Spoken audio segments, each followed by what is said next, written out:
Hello everybody, and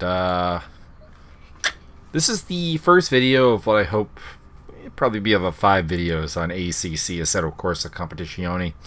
I've covered, I think, virtually everything I'm going to talk about in these videos, but I want to do it again, kind of like in a series format, to break it down and have something really nice at hand to help people out. This is obviously going to be focusing more on the ESR series as far as ACC is concerned, but the general feel will apply to people who are not running our series or just running anything else. So there is that. This particular episode is going to be dealing with the driver ratings and settings and menus. So there will be no in-car action for this video, but there will be in the second video, probably the second video, or the third video. Depends on what I decide to do with the second video. I haven't decided the full order of what I want to do yet. Anyways, here we go. So, let's talk about the driver real quick. So this is the driver profile screen. Here you can see my driver, my name, my nickname. You can pull up, you can customize everything here where you can give yourself secondary drivers. Mine are just my cousin and my dad, because my dad is, of course, the source of my love of racing, and then my cousin is the source of the rig that I use. So, you know, give him the, despite his complete lack of any love of racing, give him his props. You can also get your stats here. Although I must say that some of the tracks here don't make a lot of sense. It's like I'm missing some stuff, but I don't really know what to do about that, or what I really think about that. It's because there are races, like, for example, you can see Suzuka there. I've done a race at Suzuka, so it's a bit weird that it doesn't have one listed there. But that is that. But anyways, oop, and I have a new message on my phone. But anyways, what we're talking about here is the ratings.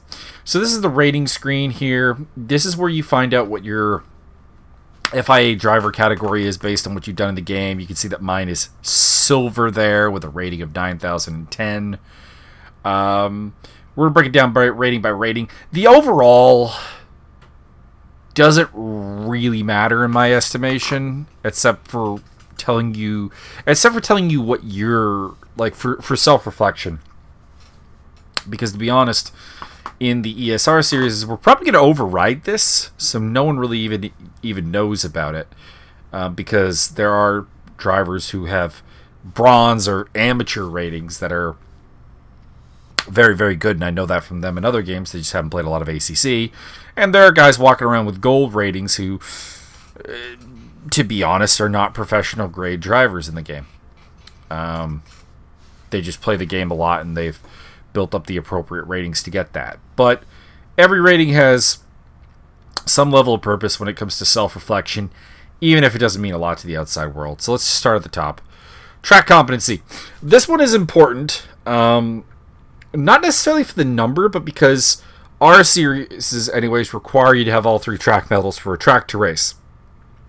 So here you can see that I have 44 of 45 medals.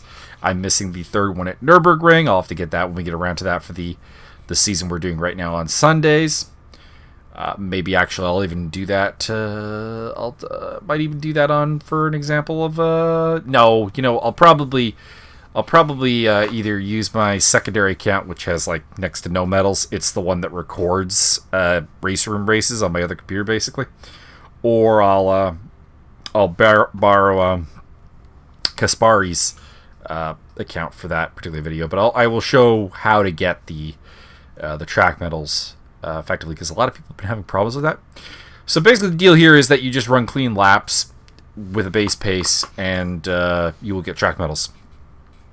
And this can determine whether you can join a multiplayer server or not, because a multiplayer server can be set to have a certain number of medals to allow people in. Other than that, I don't think there's really much to say here, because to be honest, getting all 3 track medals is something that any driver can do.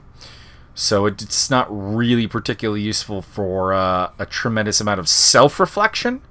Either you've done a session and you have the medals, or you don't. But it's important to get the medals just to allow you to get onto some servers. consistency. This is one again that is just for self-reflection. You cannot set a consistency rating on a server, so it's not something you'll ever need in the sense of like you need 90 plus consistency to join the server. It just isn't an option to restrict that. But obviously, it's in the name. This is how consistent you are across the course of a race, and a higher level is going to result in better results and allow you to learn the track intimately in detail and take advantage of other people's mistakes. Car control. I have a slight problem with this rating, and that problem is that it's too dynamic.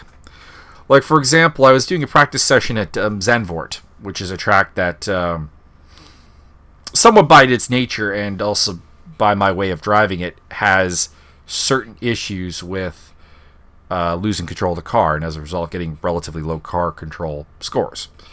If I'm the only one that finds that, then so be it, but I do believe it's somewhat universal. And it dropped down to like a 74, and then I went and did Monza for some GT4 testing. GT4s are out. Go.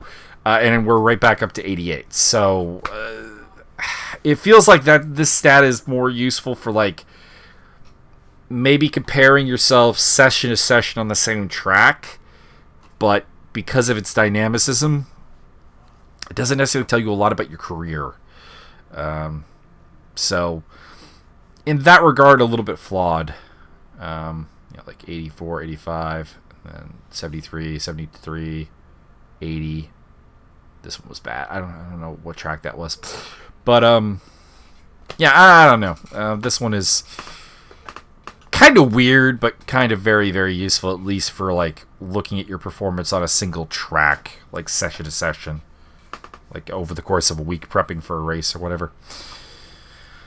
Pace. This is gained by doing leaderboard events and just basically going fast, either by a hot lap or whatever the leaderboard thing is. I don't do them a lot, and that's why it's low.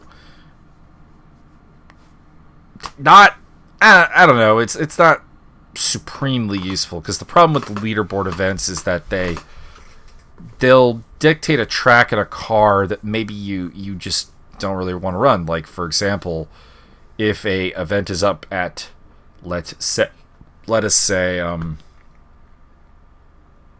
like a 40-minute stint at Bathurst, not really sure how hyped I am to do that. Like, I prefer to race, unless it happens to be like you're prepping for a race for Bathurst, and the car that they've chosen is the car you're going to run, because that would be like a happy coincidence. But I don't know. I don't really care much for this one, but it would indicate where you rank in the world as far as a pace standpoint. So, useful. Safety rating. This is the most important one. The key to the safety rating is to not hit anyone, not create a dangerous situation, and it will go up over time. This is the thing that a lot of people put on as a limit on the server, so you want this to be as high as possible. The final one that actually can keep you out of a server is racecraft. I do not like this rating myself because it is so dependent on who you're racing. I'll give you an example. One night, I went on to MP servers when I was trying to figure out if you could farm racecraft effectively, when we were debating whether using this as a limit for one of our open servers to the community when we were doing the IGT series. And I would set myself up for like a racecraft run, as it were, to farm it, where I'd qualify dead last and go through the field in a clean process and finish up in like the top 10 or whatever, passing like 6, 7, 8 cars and get nothing. And it's because the drivers I was racing were low racecraft. Comparatively, I gained like 10 racecraft one time just by being slightly close to Max Simmons and Wesley Stokes. So it just seems really, really situational. So I don't really know what to say about this rating. in principle, in theory, it's an amazingly useful rating that tells you how good of a driver you are in like traffic and stuff. But it's one that can go up without really any race crap, because like, again, going back to that sequence with Wesley and Max, I was not racing Wesley and Max. I was about 5 seconds behind them and generally just kind of staying in that bubble. But there was no craft involved. There was no other cars involved. It was just me driving like decent laps and having gotten into a position where they'd had some problems and come back in the pack to where they normally are. So it's disappointing that this could keep you from getting into a server, because there's just, it seems really hard to build. Competition history, you got to do competition servers for this one. Same problem as the pace to a certain degree, particularly if you race at generally North American times. There just aren't any competition servers. So, personal opinion, the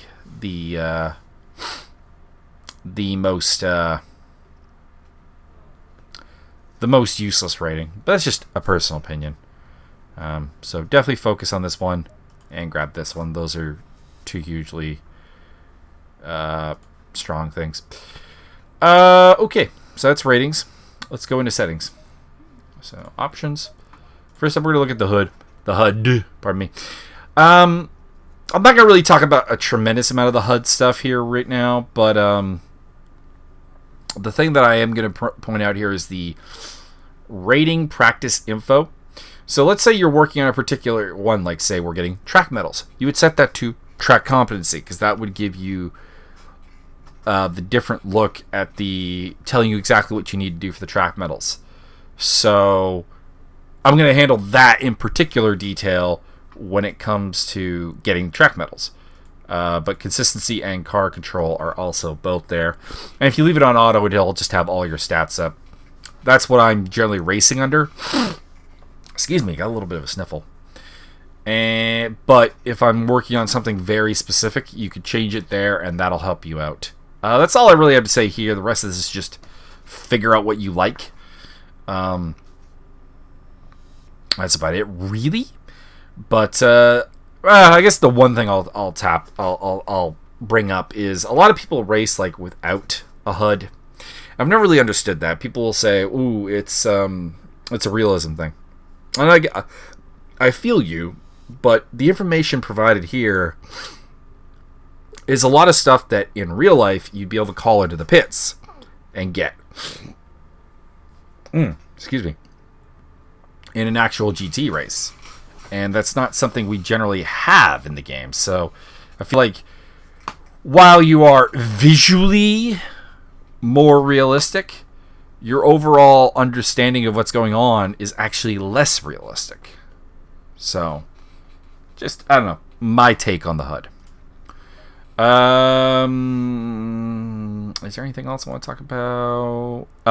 In general here, this is where you get your replay stuff. Set your replay. This is as long as they can get quality, which is whatever. But anyways, auto replay highlights enabled. This way it will an auto replay save. This will save everything you do, and then you can save it afterwards and not miss it. This is important for dealing with things like specifically stuff to deal with. Why does my mouse keep coming down like that? Specifically things like stewarding and stuff. It's pretty important to have that, and also just for your own personal review. The other thing I'm going to talk about is here you could turn ratings off, so you can protect your SA rating, or if someone else is using your account or whatever. This is a spot that you can do that with. And then, yeah, same here with online stats. So those are two things you might want to use. Controls. Let's talk controls here for a moment. Honestly, just ignore all this. It's like it's to a degree preference. This is what I use. Like, there's a significant dead zone here, because my pedal is a little bit fucked up. You can see I can't really consistently get it to the end. Like I don't think I can get it to the end at all, actually. So obviously that requires a dead zone. The thing I am going to specifically bring up, though, is the Cycle MFD key. Because this is something that a lot of people don't actually put on. There it is. This is something that people don't put on, and then they end up having problems and not understanding why they can't pit, for example, effectively. This is how you can bring up your electronics control panel. This is how you can bring up your pit stop control. This is how you can change how data is being fed to you, insofar as the timing data. So you absolutely want something mapped either to the up or the down. Both if you have the buttons. I just don't really have a second handy button near that button 7. So I only have the 1. You can get away with just the 1, but obviously 2 would be better. Yeah, that's the one thing I emphasize that you really need. Everything else, it's just standard race sim stuff. You should have the ability to move your camera. You should obviously have something to shift up and shift down and clutch and brake and throttle and whatever. But that is the one interesting ACC thing that needs to be emphasized. Really have nothing to talk about with audio. Video. There's this one here, mirror view distance. If you're using a rear view mirror, you want to have this up. I use 100 meters, but like it defaults to 20 meters, which is virtually useless. So that's something to keep in mind. I'm gonna actually try this like a little bit higher because I think I set the 100 way back when I had the older, lesser machine, and probably can handle more now because of course everything's up to Epic these days. So there is that. I'm just gonna go back there. Is there anything else I want to talk about here? Might as well quickly just talk about the multiplayer. This has changed actually a fair bit, so you can. But here you can choose your car. You can do a quick join or the competition servers here as well. If you want to find a server, you go here and let's say I don't think our server's up right now, and it's not because I haven't fiddled with it since the update came out, and I don't think Wesley did either. So, anyways, as long as you get 4 characters here, you can narrow yourself down to what it is, and then you can see actually here this one has a safety requirement of 60. That is there, and then it's asking me for a spectator password, but it doesn't have a password if I just want to race. So there is that. And you can do mixed and GT3, GT4, Cup, ST. We'll get into the car review probably in part 3, I think. All right. So that is the menu for Assetto Corsa Competizione. It's a really cool game. I know people have been kind of harshing on it that's just a GT game, but I think it is also a very comprehensive GT game. And yes, the track, there's not a ton of tracks in it yet, but if they get the British tracks in and then work towards the American tracks from the GT Challenge series there, we'll have a good selection. And something I always have to say is that while it doesn't have any like kind of weird signature tracks, it has the tracks people generally want to race at and generally vote for. Also, here's hoping that Imola and Magny-Cours end up in the game because they are now on the SRO calendar. So here is hoping. So yeah, that is all for part 1. I'll see you in part 2.